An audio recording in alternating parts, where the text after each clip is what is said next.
What's up mga box? Welcome back to my YouTube channel, BUKAG GOTutorial. For today's video, magta-transfer tayo from GoTyme to Gcash.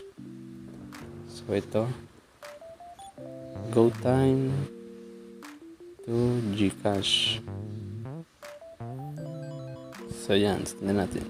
Buksan mo natin yung GoTyme app. Bukas natin tayo sa ito, may nilagyan kong 100 para sa pang tutorial lang. Send and transfer other bank. So hanap natin dito itong Gcash. Send natin 100. Next, yung account number or yung phone number mo sa Gcash. So yan yung name, Gcash name mo. So yan, next, move funds to own account. So yung own account lang kasi doon naman sa akin din naman yun. And transfer. Wala po siyang bayad or charge fee, ganun.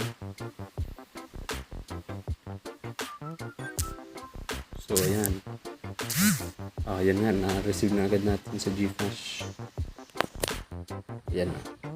Then, gagawin natin ulit. Pabalik naman. Gcash to GoTyme. So, ayan. Tignan natin. Gcash tayo. Magabukas. Ayan. Itong click natin itong transfer. Transfer. Then, itong view all. View all. Then, hanapin natin yung GoTyme. Search na lang natin. GoTyme Bank. So, yan. Click. Then, send tayo ng 100. Yung account natin doon. Account name.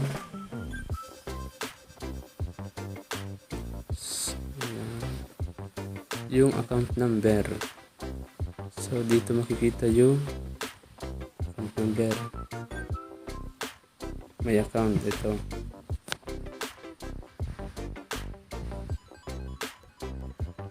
Copy. And then paste natin. So yan. Click natin send money.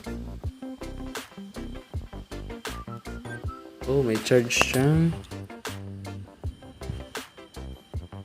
15 pesos. So, ganyan. Confirm.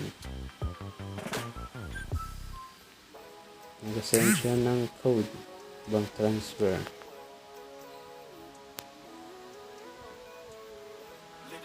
So, yan. Ito yung code niya. Sa baba. 489355. 489355. Submit.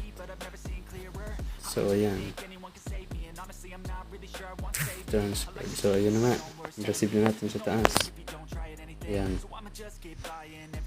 So ganun lang guys kadali. Maraming salamat. Huwag niyo pong kalimutan mag-like and subscribe. Thank you.